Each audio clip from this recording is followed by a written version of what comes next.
Hello everyone! Magandang araw sa inyong lahat. So again, welcome to our subject. And for today, we are about to discuss some examples about the statement of cash flows. Okay, so this is your instructor, Noel Bergonia. So just sit back, relax, take down notes, okay, and if you have questions, please let me know on our respective chat boxes. All right. So we will be dealing with some examples of what we have discussed in theory about the statement of cash flows. Okay. So let's start with example number one. Okay. So we're going to categorize the following transactions into three major activities of our cash flows, which are operating, investing, and financing. Okay, so let's start. So for the first one, we have cash received from the sale of building. So from the word itself, receive, so it's an inflow. And since it is related to a sale of building, okay, which is considered as a long-term asset, thus it will be part of our investing. Okay, so it's an investing activity, cash flow, inflow. Next would be cash paid for salaries. So paid, no? So ibig sabihin, this is an outflow. Okay, so salaries, it's part of the operations, kaya it would be under operating activities outflow. Next would be cash received, no? Cash received na naman po for interests on trade notes receivable. So we have received interest, so it's an inflow, okay? And since this is interest, generally it would be classified also as operating. So it's an operating inflow. Next would be cash paid to acquire new truck. Okay? Paid, so outflow yan. Okay, new truck, it's a non-current asset, di ba? A property, plant, and equipment. Thus, it would be classified as an outflow of investing activities. Okay? Number 5, cash loaned. No? So, umutang tayo from a bank, okay, by issuing a long-term promissory note. So, it's a long-term, okay, liability. And as we have discussed, um, it would be part of financing, di ba? So it's an inflow from financing activity. Okay? Kasi loan from. So tayo naka-receive ng cash. Next would be cash received for services render. So it's an inflow and we rendered services, thus automatically it's an operating inflow. Okay. Next would be 7, cash paid for interest. Okay, so it's an outflow and usually or generally it would be classified as operating. Okay, outflow. Number 8, cash paid ulit, so outflow, okay, for 1-year insurance on equipment. So it's not equipment na binili natin but rather it is a payment for insurance. So it's an insurance, a prepaid expense which is part of our current asset, and thus this will be considered as an operating outflow. Number 9, so cash received, so inflow from long-term debtor representing payment of principal. So meron tayong pinautang na long-term, okay, yung utang, and then we receive payment for principal. So that would be considered as investing activities inflow. Okay, so are we clear on that? Okay, and then number 10, cash paid out. Okay, so we paid, it's an outflow to acquire a building. Okay, so that would be considered as an investing, okay, outflow. Okay, are we clear on that? Investing out. And then finally, we have number 11, okay, cash withdrawal by owner. Okay, so cash withdrawal, so it's an outflow. And as you all know, based on our discussion, withdrawal is considered as a financing activity. Okay, so it's outflow of financing activities. Okay, so that's our first example, how we classify properly our cash flows, whether operating, investing, or financing activities sila. And it is important to know as well whether inflow or outflow kasi it would be considered in our computations in our statement of cash flows. Okay? So again, if you have questions, please let me know lang po on our chat box. Okay. So let's proceed with another example. Okay, so we have example number 2. Okay, and the question was to determine no, the net cash flows from operating activities under indirect method. Remember, guys, that we have discussed in our lecture about statement of cash flows that there are two ways how to present our operating activities. No, it's either the use of direct method. So, pag direct method, major cash flows po, cash receipts, cash disbursements or payments, ganun yung makikita natin.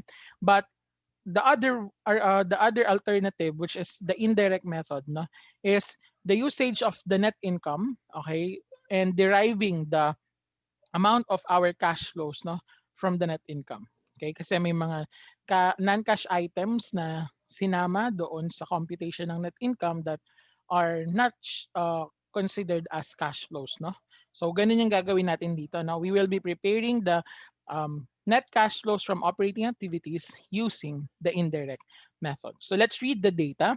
So BT21 Tata Solutions, okay, which started its business in 2020, had a net income of 330,000 in that year. So net income yun ha, that will be our starting point for the indirect method. Then during the year, the entity had depreciation expense of 70,000. Okay, so in the computation of the net income, nagdeduct po tayo ng 70,000 na depreciation expense.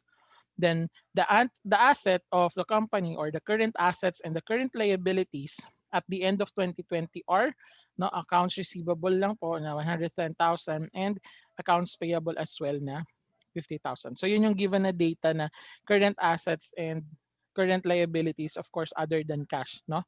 So we need to compute for the net cash flows from operating. So we will start with our net income, which is 330,000. Okay, so based on the data given, we have depreciation expense. Remember, the journal entry for the depreciation expense is to debit depreciation expense and credit accumulated depreciation. Diba? Ganyan po yung journal entry natin in our discussion of depreciation. So as you can see, wala pong any nakadebit na cash or credited na cash account. No? So our depreciation expense, since this is considered as an expense, no, is deducted to arrive at our net income. Okay, so kung diniduct siya but it does not carry any cash flows, then in the computation of net cash flows, it should be added back. Okay, the reason it's because no diniduct siya in computing our net income, but it does not necessarily have a cash flow no in its entry. Okay? So ganun po yun ha, hindi natin sinasabing mali si net income. Tama yun kasi the net income was computed based on the concept of accrual basis. Okay? But the depreciation expense just needed to be added back here in this computation so that we can derive ano lang po ba yung cash flow na related doon sa net income. Okay? The next would be any changes in our working capital. Okay? Any changes in the current assets or current liabilities. So we have, as mentioned there, no, at the end of the year, there is 110,000 na accounts receivable. Remember guys that the business had just started in 2020. So ibig sabihin, yung beginning balance ng mga accounts na yan is what? Zero, di ba? Nagsisimula pa lang eh, so zero. So kung zero siya sa beginning, tapos sa ending, yung accounts receivable natin is 110, what does it mean? Our accounts receivable had increased, no? Okay, by 110,000. Okay, so nag-increase siya from 0, naging 110. Okay, ganun po ba yun, sir? Yes, di ba? Kasi kakasimula ng business, so there is no balance yet coming from the previous year na related to our accounts receivable. So since this is an increase in our accounts receivable, so what will happen here is we are going to deduct it. Okay, so what's the reason? Okay, kasi pag tumaas yung accounts receivable, it means that there is a possible income no na pumasok sa atin. Okay, but it does not entail cash flow kasi ang possible na entry halimbawa is debit accounts receivable and credit service revenue, 'di ba? Pero yung service revenue na yon na idagdag in computing the net income. So kaya natin siya binabawas kasi nga in the entry wala pong cash flow. Okay? Then next also is increase in our accounts payable. Okay, so from zero ulit, the beginning, it became 50,000 at the end, no? So nag-increase po siya. So in-add back po natin. What's the reason?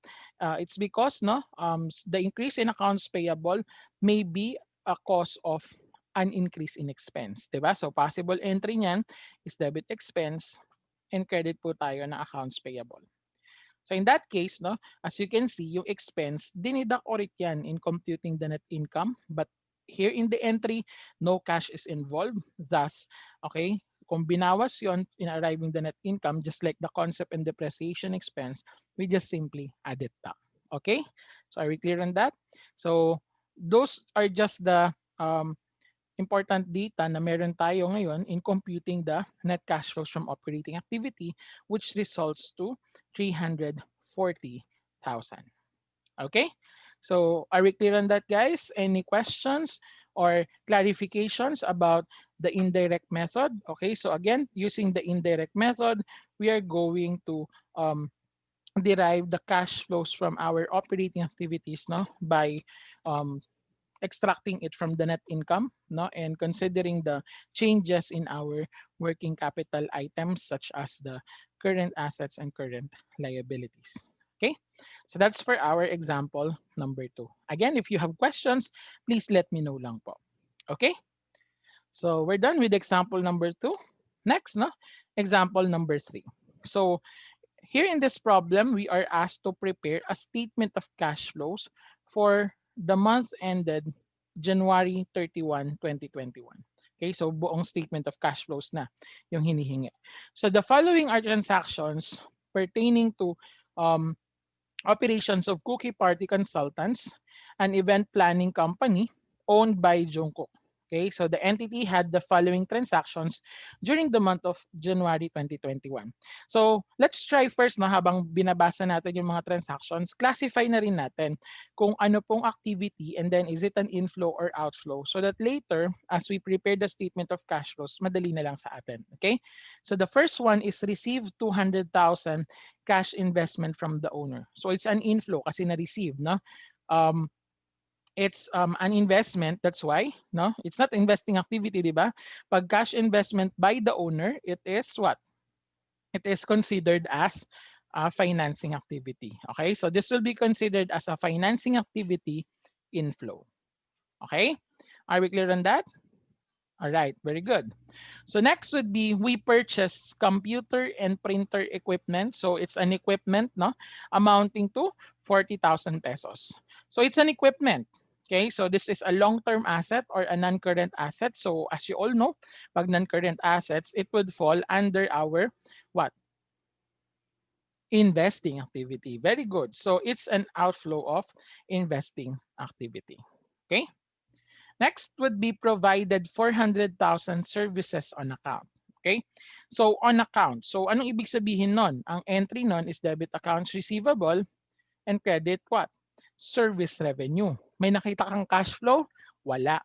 So ibig sabihin itong pangatlong entry in the preparation of statement of cash flows, no? It will have no effect kasi no cash flow was involved. Okay? Are we clear on that? Very good, no?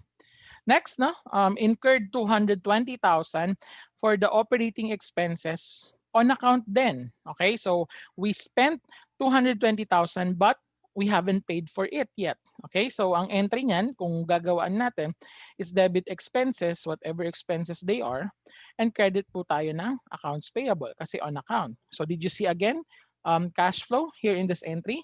Di ba? Wala. Okay, so that means that again, in the preparation of statement of cash flows, the fourth transaction, okay, will not be considered since it is not having any cash flow involved. Okay, so I hope na nasusundan po natin guys ha, right? So next, no, ito, collected 320 cash from accounts receivable. So ayun, no, so nangolekta daw tayo ng 320. So anong entry nun? Debit cash, credit accounts receivable. So since that is related to the services performed initially, di ba? Actually, that's related to the 400,000 in item number 3. Thus, the 320,000 will be an operating inflow po natin. Okay? Next, no? Allowed 30,000 cash withdrawal. okay, to the owner of the business. So nag-withdraw po si owner ng 30,000. So that's again, as mentioned kanina, it will be considered as a financing activity outflow. Okay. Next, no, paid 160,000 on accounts payable. So we are paying the incurred expenses, pero we are just paying 160,000. Okay, so that's considered as an operating outflow po natin. Okay. Then perform services for cash. Okay, so performance of services is an operating activity. Okay, and we receive cash. That's why it's an operating inflow. And finally, we have also paid 12,000 cash for expenses. So it's generally an operating outflow. Okay? So these are the items, no, na kakailanganin natin in the preparation of our statement of cash flows. All right. So here is now our statement of cash flows for Cookie Party Consultants. Okay, so take note ha, the header natin guys. So the name of the company, Cookie Party, then statement of cash flows. Remember, it's for the month ended. So unlike the statement of financial position, a specific date, okay, income statement, capital statement, and cash flows needs to put in its title no, for the month ended or for the year ended or whatever coverage period yung kumbaga time natin for this particular cash flows, okay, or financial statements. Okay, so I just put in Philippine pesos so that it would be easier for us not writing peso sign in each of the amounts, okay? So the first part would be the cash flows from operating activities. So kanina, 'di ba, ang mga operating activities lang po natin, if you have remembered, are the collection of the accounts receivable, okay? Ano pa? Yung performance of services and payment of accounts payable at saka um, payment of cash expense. So yan po yung mga operating activities, no? But as you can see, it is just compressed into two items, no? We have the cash received for services rendered, 350,000. Sir, saan nang galing yan?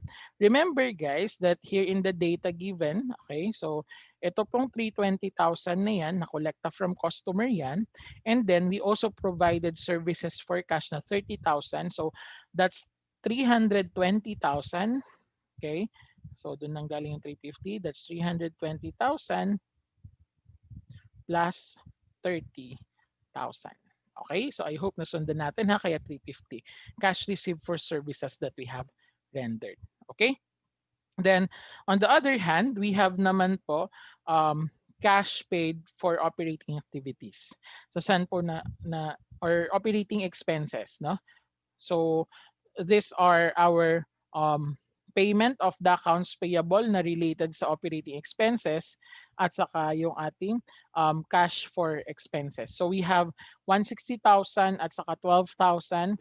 So that would be equal to 172,000. Okay, so I hope that you are writing there ha, 160,000 plus 12,000. So 172,000.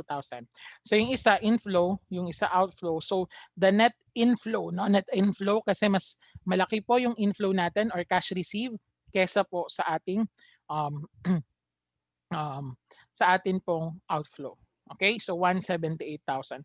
Sir, bakit mo ginamit ang direct method dito kahit hindi sinabi? It's because it is actually easier for us, no, to prepare it using this way kasi napaka-konti ng data. Okay? So usually no, direct method is being used if we can identify naman the actual cash flows per transactions. No? Pagsasama-sama. Kagaya nito, pinagsasama-sama lang natin, we have identified kanina. Okay? It's easier for us. Kasi if we are going to present it, no? Halimbawa, hindi ko naman kayo pinapa-require na gumawa ng income statement. So, kung mag-indirect method po kayo, then gagawa pa kayo ng net income computation and then saka pa kayo magagawa ng indirect method ng operating activities. So medyo tedious. Kaya ako po ginamit dito ay direct method na lang. Okay? So are we clear on that? Pero po sa mga activities, no, depende po kung ano yung sinabi sa instruction na gagamitin po natin. Alright? So the next part of our statement of cash flows would be the investing activity. So remember, isa lang po yung investing activity natin kanina, which is yung ating purchase of computer and printer equipment na 40,000. So that's why dito, cash paid for the purchase of computer and equipment minus 40,000 kasi it's an outflow. Okay, so napapansin nyo na ha, pag positive, it's an inflow. From pag negative, no, outflow. Okay, so yun lang po yung natatanging pang-investing. Then we have the cash flows from financing activities naman po. So dalawa po yung ating financing activities. If you have remembered, it is our what? Cash investment by the owner. So that would be our 200,000. And then the cash withdrawal, oops, natabunan na siya, no? It's 30,000 yung withdrawal kanina. So outflow po yun.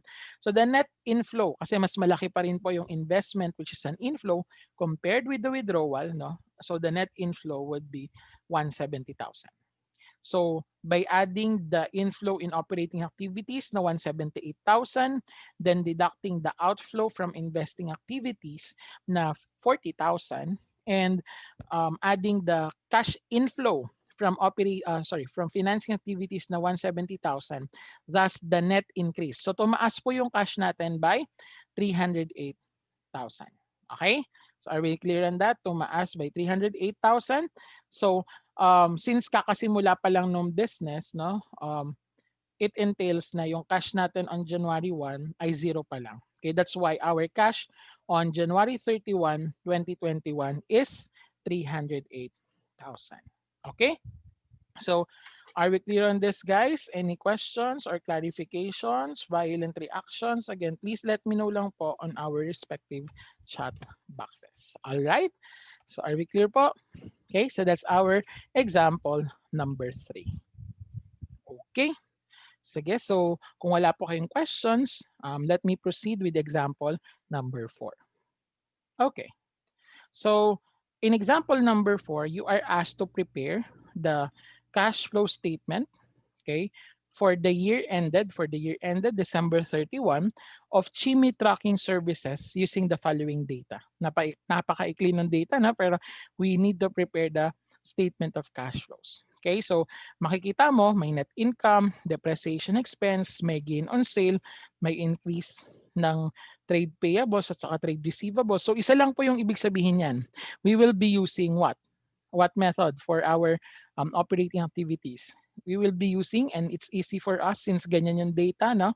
Indirect method. Okay? So, yun yung sinasabi ko kanina, na hindi man po sabihin sa problem yung instruction kung ano pong uri yung gagamitin natin na method, kasi either of the two, no? Kung ano po yung mas convenient. Okay? Based on the data given. Okay?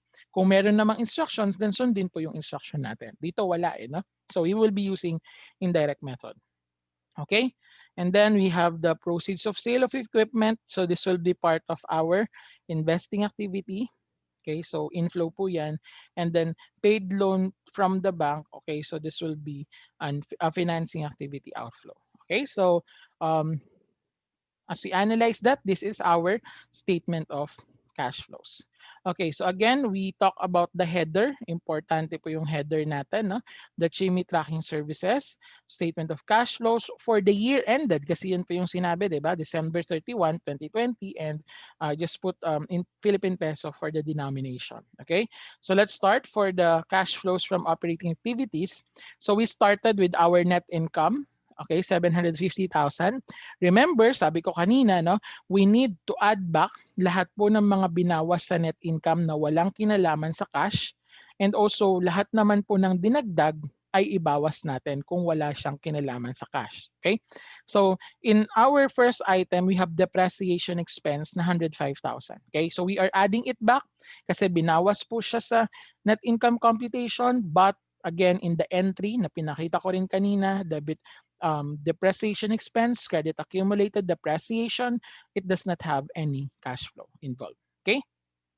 The next, we have gain on sale of equipment. Okay? So, yung gain natin, if you have remembered the discussion of our statement of comprehensive income, ina-add po yan para makompute yung ating net income. Diba? However, that gain on sale, okay, is not, kumbaga, having a cash flow from operating kasi yung cash flow po niya ay saan ipine-present?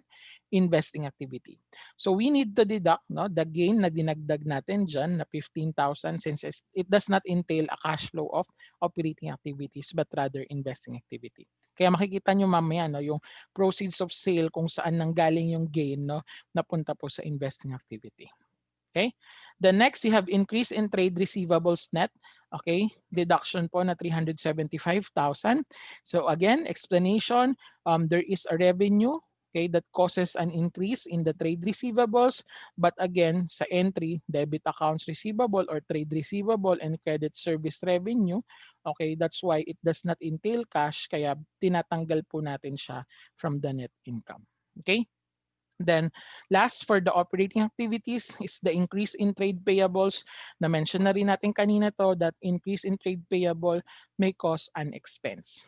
Okay? So that's why it does not involve any cash flow. Kaya ina-add back lang natin siya since nag-deduct po tayo ng expense to derive our net income. Okay? So considering those data, our net cash flow from operating activities naka-positive. So it's an inflow na 690,000. Okay, so are we clear on this, guys? Any questions or clarification? You can check the value if you want para ma-determine nyo na tama yung pine-present ko dito. Okay, so ayan, 690,000 po. Next on the line would be our cash flow from investing activities naman. So we have only one item which is the proceeds of sale of equipment which is an inflow amounting to 75,000. Then our cash flow from financing, isa lang din po siya. Paid loan from the bank. Okay, so this is considered as financing. Okay, so you will deduct that for our cash flow. So outflow yan. So our net increase in cash. So considering na may inflow po yung operating, then inflow din po yung investing. Si financing is i-deduct nyo po kasi outflow. There is still an increase in cash amounting to 615,000. Okay? So, kanina in the data given, it stated there that on January 1, 2020, we have 105,000 as our beginning cash. That's why our ending cash balance on December 31, 2020 is 720,000.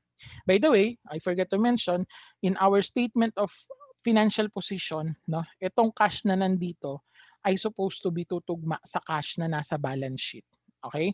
Pag hindi yan tumugma, there's something wrong, in our statement of in our financial statements kasi dapat mag-match yan. Kasi kung ano po yung inflow, the cash here in the cash flows, yun dapat yung nakapresent sa statement of financial position. Okay? So that's for our example number 4. Again, kung may questions po, please let me know. Okay? So we're done with example number 4. Next, second to the last, we have example number 5. Okay, so let's just answer some items that would entail computations, not necessarily the whole cash flow statement. Okay, so we are being asked kung magkano daw po yung cash collections from customers and magkano daw po yung cash payments to suppliers. So we are asked of the collections and payments. Okay, so if you have remembered in the theory discussion, I have shared to you some formula about the computations of values or amounts in our statement of cash flows using direct method. So yun po yung pwede natin gamitin dito. So let's read the data. So RJ Incorporated prepares the statement of cash flows using direct method. So sabi ko nga, direct method, di ba? For operating activities. And for the year ended December 31, 2020, RJ reports the following data. Okay, so we are asked of cash collections. Okay, tignan natin ano po yung pwede natin gamitin for the cash collections. So first, we have the sales on account and on notes. So ang pinagkaiba nito with the others na diniscuss natin, ito po ay on account. So naka-accounts receivable at saka naka-notes. Combined po kasi siya. So it's a total of 1,300,000. So kasama ba siya sa cash collections natin? Yes. So para siya dun sa cash collection. CC ang ilalagay ko. Then cash sales, 740,000. Okay, so of course, that's also part of our cash collection computation later. Then decrease in accounts receivable. Since yung ating sales is on account, so it means that we will be considering the decrease in accounts receivable. So part yan ng computation mamaya ng cash collections, no, from customers. Then also increase in trade notes receivables. Okay, kung titignan nyo ulit yung sales po, no, yung iba po doon ay naka-on notes. So it's referring to the trade notes receivable. Kaya this increase in trade notes receivable should also be considered in the cash collections. Okay? Then increase in accounts payable. So tumaas yung accounts payable. Anong ibig sabihin nun? Most likely that will be part of our cash payment to our suppliers. Kasi 'di ba, kapag tayo po ay bumibili ng merchandise, no, lalo na kung on account 'yon, then dadaan po siya sa ating accounts payable. So nilagay ko po CP, which means cash payment. So mamaya gagamitin natin 'yan. Then decrease in notes payable to the bank. So it's related to the bank, no? So we just simply, kagaya ng crush natin, ini-ignore na lang natin. Okay? Joke lang ha. And then we have the increase in inventory. So tumaas yung inventory. Ano ibig sabihin nun, sir? Gagamitin ba natin siya sa cash payment? Actually, yes, no? Part siya ng cash payment computation since pag tumaas po yung ating inventory, ibig sabihin we have purchased something. Okay, tama ba? Bumili tayo. So, it's related to purchases and related din siya dun sa accounts payable natin kanina. Okay? And finally, we have the cost of goods sold. So, alam nyo ba, di ba, nung nag-compute tayo ng cost of goods sold, we have the beginning inventory plus net purchases less ending inventory. Kaya tayo napunta sa cost of goods sold. So, ibig sabihin, may purchase component to, which is we can get not to derive our purchases. So, it would be used for our cash payment computations. Okay? So, any questions, guys? Sige, so let's start. Based on the data, isa lang in-ignore natin, ha? First would be for the cash collections from customers. So ito po, no? So we start with our sales on accounts and on notes. Okay, 1,300,000. Tapos, we need to derive the collections, no? So magkano po yung nakolekta mula doon sa mga umutang na customer, no? So there is a decrease daw in accounts receivable. Inad natin siya. Sir, bakit inad? Kasi pag nag-decrease yung accounts receivable, ano bang possible entry na yan? 'Di ba? It should be debit to cash and credit accounts receivable, no? So kung bumaba 'yon, it entails an inflow. Kaya ina-add back natin siya. Okay? Are we clear on that? Then we have increase in trade notes receivable. Oh, tumaas daw yung trade notes receivable. Eh di ba nung nagbenta ka, anong entry niyan? Debit notes receivable and credit ka ng sales. So dun sa sales na yun, meron pong napunta sa notes receivable pa. So hindi pa siya kumbaga nakukolekta. So we are going to deduct the 125,000. Okay? So the sales na 1,300,000 plus the decrease in accounts receivable minus the increase in trade notes receivable would be the collection from credit customers lang to ha. Collection from credit customers yung mga umutang, no? It's 1,785,000. And then remembered in the data our data given, no, meron po tayong cash sales na 740,000. So automatic yan, debit cash, credit sales tayo dyan, di ba? So wala na pag-usapan. That's also a cash collections. Kaya po inad natin. That's why the total collections from our customers, okay, is 2,525,000.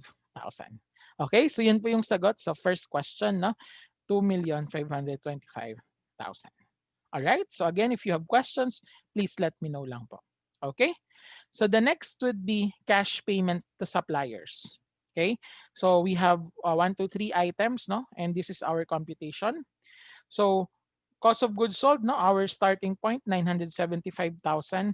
Then nag-increase yung inventory. Okay, so we have 48,000. Sir, bakit natin siya ina-add at bakit po natin ginamit yung cost of goods sold? Remember, nabanggit ko kanina in our discussion in the income statement na for the computation of cost of goods sold, it would be beginning inventory, okay, plus net purchases minus ending inventory, di ba? Tapos that's cost of goods sold. Now, for our purchases, kasi hinahanap natin siya. So parang mag-work back lang tayo, no? Work back or in mathematics, no, it's find X. So ang nangyari po, no, you have the cost of goods sold, tapos merong sinabi nag-increase daw yung inventory. So ibig sabihin kung halimbawa yung beginning nyo is 0, tapos yung ending inventory nyo is 48,000, hindi ba explanation nun increase in inventory yon? Tama? Okay. So Kung pabalik po tayo, sorry ha kung hindi nyo nakikita yung sa screen. So it's 975,000 yung cost of goods sold. Okay, kung pabalik po tayo, work back tayo. So mangyari niyan, ang ending inventory kasi dinededuct, di ba? So kaya kung pabaliktad, hahanapin ko yung net purchases since beginning naman is zero. So 975 plus 48. Kaya naging plus 48 yon kasi in the, again, mathematical view natin, no, nakadeduct siya in the original kung pababa po yung computation ng cost of goods sold. So we add it back kasi we are working it back. Okay? So are you clear on that, guys? Okay? So saan nang galing ulit yung zero? Inassume ko lang yun, no? Inassume ko lang na zero yun para masabi natin na nag-increase ng 48,000 yung inventory. Zero yung beginning, ang ending is 48, so tumaas yung inventory natin by 48. Okay? So our net purchases or purchases lang natin kasi wala namang purchase returns na given, no? It's 1,023,000. Now, out of that purchases, no, there was an increase daw in accounts payable. So tumaas yung accounts payable. So what does it mean? If this is related to the purchases account, no, wala naman kasi ibang data given. So since this is related to purchases account natin, then the increase in accounts payable means na may bumili po tayong, may binili po tayong item in the purchases natin that we are not yet paid. So ibig sabihin wala pang cash flow yan or cash outflow, 'di ba? So kaya any increase in accounts payable does not entail to any cash outflow, kaya i-deduct po natin. So right now, our cash paid to suppliers natin is 951,000. Okay? So are we clear on that? Any questions or clarifications? Going once, going twice. Okay? So that's our example number 5. Okay? So I hope na nakuha po natin ha. And finally, we have example number 6. Okay, so itong example number 6, you are given the statement of financial position, no, comparative kasi 2 years. No, I want to show you how we analyze the data. Actually, the cash flow can be derived in those financial statements. No, the financial position and the income statement. Okay, so we have 2020 and 2019 as example, and then our income statement is for the year ended December 31, 2020. Okay, so using this, anong gagawin natin? Kukunin natin yung increase-decrease. Di ba? Kanina in the previous problems, nakita nyo lang increase-decrease in the accounts. No? So tapos yung discussion din natin in theory, it also shows us increase-decrease. No? So saan ba nanggagaling yon? So dito po yon sa ating statement of financial position. No? So as you can see, no, per item, i-analyze natin, tumaas ba or bumaba yon. Okay, and we note that. Okay, so ito, unahin po natin yung statement of financial position. No? Ayan. So I have already prepared it. So for cash, as you can see, 2020 ha, itong una at tapos 2019. So from 67,500, no, naging 85,500 po yung 85,000 yung ating cash. So nagkaroon ng increase. Tumaas siya by 17,500. Sir, para saan yan?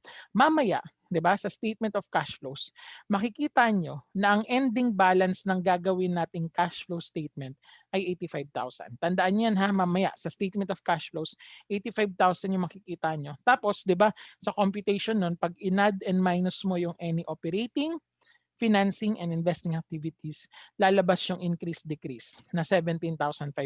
So mamaya hanapin yun. Okay? Bibigay natin yun. Okay? The next data would be accounts receivable. So from 13, naging 25. So nag-increase siya by 12,000. So dun po nanggagaling yung increase in accounts receivable. Okay? Or decrease in accounts receivable. No? We compared the last year na balance with this year's ending balance. Okay? Also, we have inventories. So sabi po sa inventories natin, you have a 60,000 in 2019 ending, then naging 70,750. So tumaas ulit by 10,750 yung inventories. Then for our supplies, no, 1,700 po for 2019, then naging 4,500 in 2020. That's why we have an increase of 2,800. Okay? Then sa cars na non-current, wala pong increase, no? Or wala ring decrease.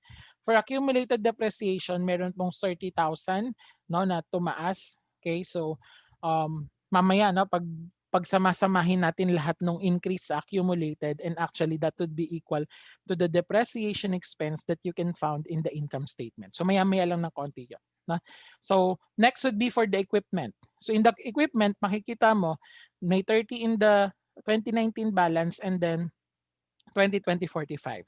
So tumaas po yun by 15,000. So what does it mean? This 15,000 means that there is an equipment na binili. Tama po ba?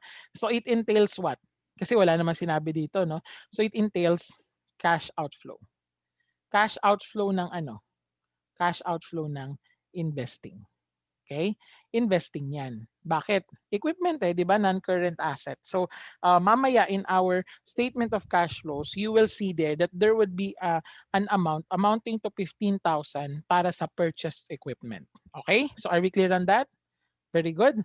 Then, yung ating accumulated depreciation equipment, tumaas din po by 2,500. Yung furnitures and fixtures, wala. And then yung accumulated depreciation natin, 1,500 for the furnitures and fixtures. So ito na po yung sinasabi ko, no? So pakitignan na lang po. Add nyo sa calculator nyo. So may 30,000 sa na-increase sa accumulated depreciation ng cars. And then for the equipment, may 2,500 po na increase in accumulated. And then sa furnitures and fixtures, may 1,500. Paki-add nga po yan. Okay? Sige. Okay.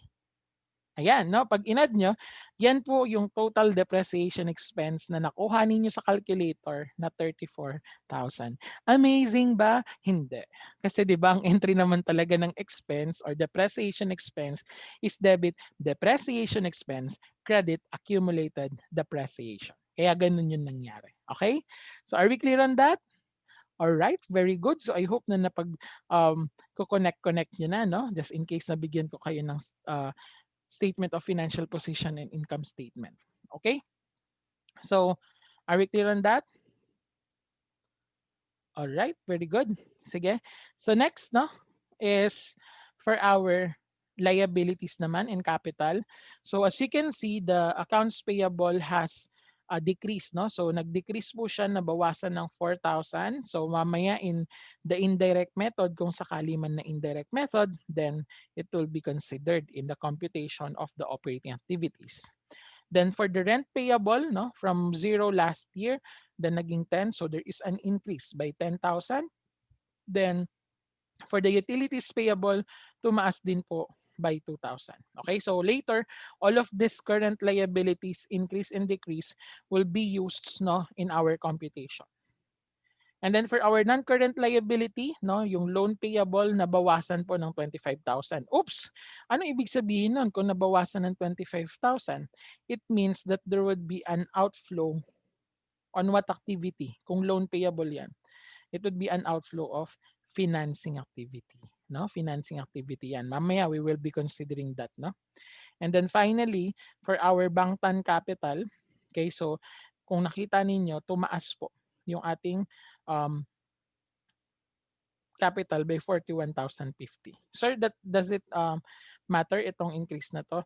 Let's see mamaya, no? Kasi kung tumaas siya ng 41,050 at hindi mo nakita yung withdrawal dito, 'di ba? Kaya natin i-recompute yung withdrawal kagaya ng ginawa natin sa quiz ng statement of financial position, 'di ba? We can work back kasi may beginning capital, may ending capital at saka may net income din tayo from the income statement. Okay? So are we clear on that? All right, very good. Then also, can you, as you can see here in the income statement data natin, no? So gross profit, then you have the operating profit, may less na interest expense, no? That would be your net income na 99,400. Okay? So yan po yung mga gagamitin natin na data for our computation of the statement of cash flows. So I will be presenting to you both the direct method at saka indirect method, no? Para aware kayo kung paano siya gawin. Okay, using this data. Okay, so pakititigan na po, no? Kasi as I proceed with the next slide, hindi nyo na po ito makikita. So if you want, guys, you can take a screenshot of it para mag-save siya as picture. And then mamaya in our discussion of the next slides, no, you can refer it back, no? Pwede nyo i-stop muna tong video and then balikan nyo yung picture. Okay? So para hindi kayo malito. Okay. So let's start first, no, using the direct method. So bago tayo mag-direct method, no, I want to prepare first the computations of some of the items that we will use in the direct method. Okay, so una doon would be the cash received from customers. Okay, kasi cash inflow yon for our operating activities using direct method. Okay, so we start with the sales, no, amounting to 652,250. So yun po ay nanggaling doon sa ating income statement na sales.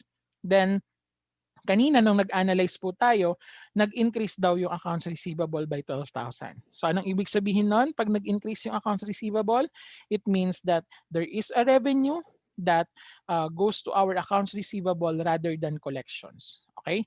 So that's why we are going to deduct it from our sales. Kaya yung cash received from customers natin is 640,250. Okay? So are we clear on that? All right, very good. Next would be cash paid for our suppliers of merchandise. So kagaya nung ginawa natin sa example number 5, no, yung winner back natin. Okay, so ganun din po yung gagawin natin. No? We started with the cost of goods sold na nasa income statement. Then sabi natin kanina, as we analyze the statement of financial position, nag-increase po by 10,750 yung ating inventory. So explanation ko kanina in the previous slide, no, since nag-increase yung inventory, as we refer it back dun sa pag-compute ng cost of goods sold, no, it will be added. Okay, so kaya yung total purchases po natin is 238,250. And then, nag-decrease yung accounts payable. Kaninang nag-analyze tayo, no? So, ano ibig sabihin nun? Pag bumaba yung accounts payable, then most likely, there is an additional payment of 4,000. Okay? Kaya yung cash paid to suppliers po natin would be 242,250. Okay? The next would be for our rent expense, no? Or cash paid for rent natin. So we have in our income statement the rent expense amounting to 108,750. Okay, yun yung first expense sa income statement natin. And then, kung napansin nyo kanina in our analysis of the statement of financial position, there was an increase daw in rent payable amounting to 10,000. Okay, so nag-increase yung rent payable. So ang ibig sabihin nun, merong rent expense na hindi pa nababayaran kasi sumama yon doon sa rent payable. That's why we are going to deduct our increase in rent payable, no? So the cash paid for rent natin is only 98,750. Okay? Then we have also the cash paid for supplies, no? So napansin niyo sa ating income statement, you have the supplies expense no, na 4,330. Then nag-increase po yung supplies natin. So nung tumaas po yung supplies natin, okay, what does it mean? Okay, it entails na most likely, no, we have paid for it kasi yung accounts payable natin naka-default tayo sa purchases eh, no. So yung increase in supplies po natin 2,400. So 4,800 would be added there. Okay, so may binili pa tayong additional. So the cash paid for supplies is 7,130. Okay?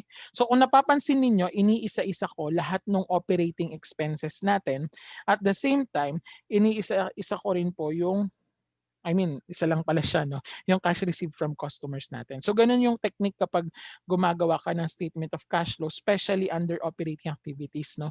So, kunin mo lahat ng nasa operating expenses na may related cash flow, except depreciation, guys, ha? Kung mapapansin ninyo, I will not be computing for depreciation expense since hindi naman po siya entailing for cash flows kahit balibalik na rin natin ang mundo, no? So another would be for our cash paid for utilities, no? So we have for the utilities, we have 19,000 for the utilities expense na nasa income statement. And then sabi po sa statement of financial position kanina, tumaas daw po yung ating utilities by 2,000. So we are deducting it kasi may utilities expense na napunta sa utang muna rather than paying it. Okay? So that's why the cash paid for utilities would be 17,000.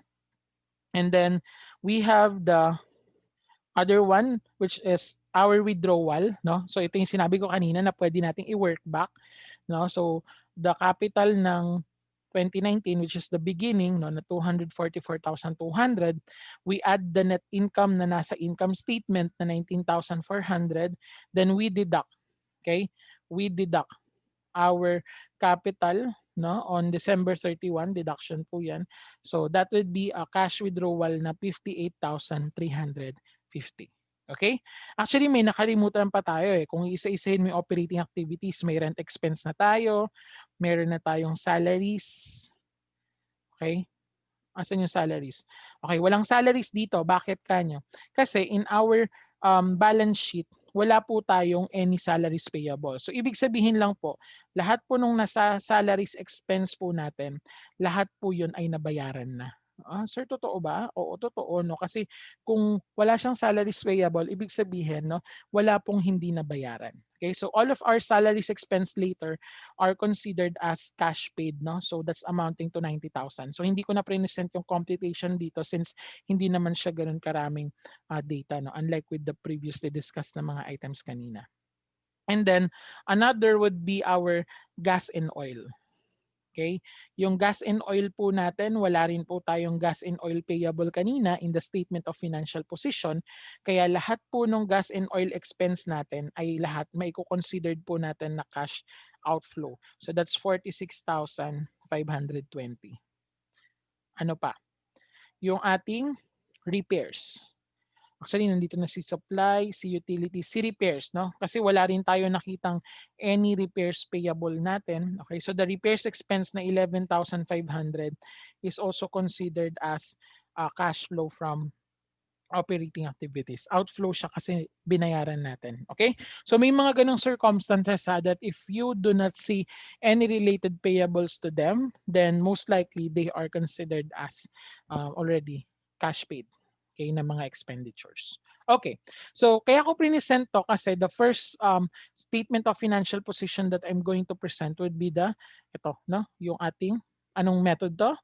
Direct method. Bakit direct method? Kasi we have the cash received and paid in our operating activities. Okay, so we start with the header na BTS Emporium, no, statement of cash flows for the year ended December 31, 2020.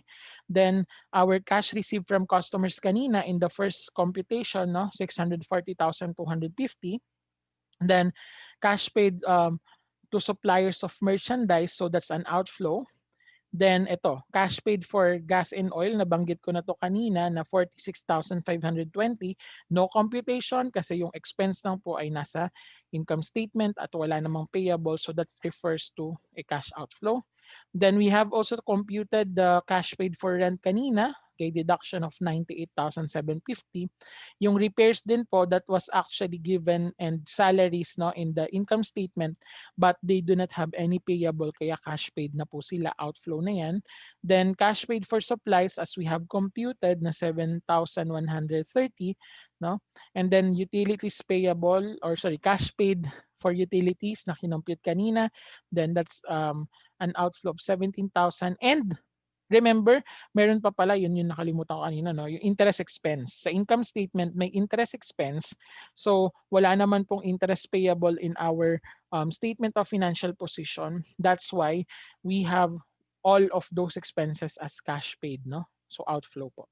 So considering them, okay, you can pause for a while, then recheck, no, using your calculators, no, kung tama yung ating net cash inflow from operating activities na 115,850. Okay? So ayan, tumama, no? Kung tugma tayo. So tumama is an inflow, no? Kasi mas malaki po yung ating na cash received kesa doon sa lahat ng cash outflow. Okay? So next would be the cash flow from investing activities. So meron po tayong purchase equipment, sinabi ko na po yun kanina sa inyo that in our balance sheet, no, merong increase in our equipment, no, and it entails purchase, no, kasi wala naman pong sinabi na it was purchased via any other kumbaga on account or for cash. Okay, or issuing notes. So that's an outflow of 15,000. Then for our cash flow from financing activities, kanina po in our analysis, di ba, nabawasan po yung loans natin, yung loan payable. So it is presumed to be paid already. So the payment for loans at saka may cash withdrawal kanina na kinompute po natin na 58,350. So there is an outflow, no? Outflow po yung financing activity na 83,350. Okay? So considering the inflow in operating na 115,850, the outflow in investing na 15,000, and the outflow from financing activities na 83,350, thus the increase in cash is 17,500. O stop tayo doon. Kanina in the analysis, kung naalala ninyo, 'di ba? Balikan niyo yung screenshot nyo. 'Di ba yung ating cash nag-increase siya by 17,500 at sabi ko tutugma yun dito sa statement of cash flows. So ito na po yun, no? Ito po yung um, ano ba yan? Increase in cash, no? Amounting to 17,500. Okay? And then last December 31, 2019, it has a balance of 67,500. Thus, our cash balance is 31,200. Ano 31,000? On December 31, 2020, no, amounting to 85,000. Kung babalikan natin yung nakaraan, no, na ayaw nyo nang balikan, hindi. Yung kung babalikan yung statement of cash flows, no, tignan niyo yung screenshot ninyo, okay, the amount of the December 31, 2020 cash is 85,000. Sir, magic po yun? Hindi. Kasi ang statement of cash flows po talaga ay dapat mag-equal yung amount na cash balance doon sa cash balance ng ating statement of financial position. Okay? Are we clear on that? It is just a detailed, no? Detailed presentation of what had happened to your cash. Saan nanggaling, saan napunta. Okay, yung statement of cash flows. Okay? So are we clear on that? So this is our direct method. Okay? And finally, for our indirect method, so tignan natin kung parehas ba. 85,000 pa rin ba yung dulo? Yung increase in cash ba is 17,500? Ano nga ulit yung pinagkaiba ng direct saka indirect? It falls only under the operating. Okay? So ibig sabihin, itong financing natin at saka investing, parehas din po yan doon sa ating indirect method. Okay? So let me show you now our indirect method. So ito po, no? So we started with our net income, okay, na 99,400. Then we adjust for the non-cash transactions. So meron tayong depreciation expense, di ba, that we need to add it back, amounting to 34,000. Then yung increase and decrease related to our analysis of the current assets and current liabilities kanina. So ito na po yun, no?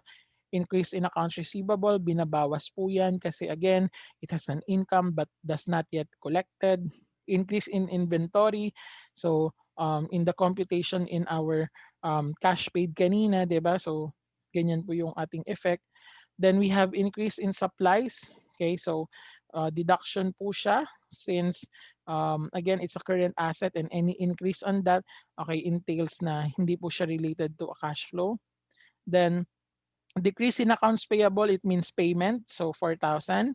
Then nag-increase yung rent payable. So may expense po tayo na napunta pa lang sa rent payable. So it does not entail cash flow. Kaya in-add back lang natin siya. And also the utilities payable was increased by 2,000. So as you can see, no, the net cash inflow from operating activities is also 115,850. Kung ayaw nyo maniwala, balikan natin. Ito rin po siya, no? 115,850. Okay, so parehas po sila ng operating. And then for our financing, ganun, investing, no? Purchase ulit ng outflow na 15,000. Then sa financing po, yung loan natin, okay, at saka yung withdrawal. So we have 83,315 outflow. So considering them, the increase ulit in cash is 17,500 and the cash balance na beginning natin for the year 2020, which was the ending last year, is 67,500. Thus, the cash balance at the end of the year is 85,000. So see, parehas lang sila halos ng mga values, no, except for the presentation of the operating activities. Okay?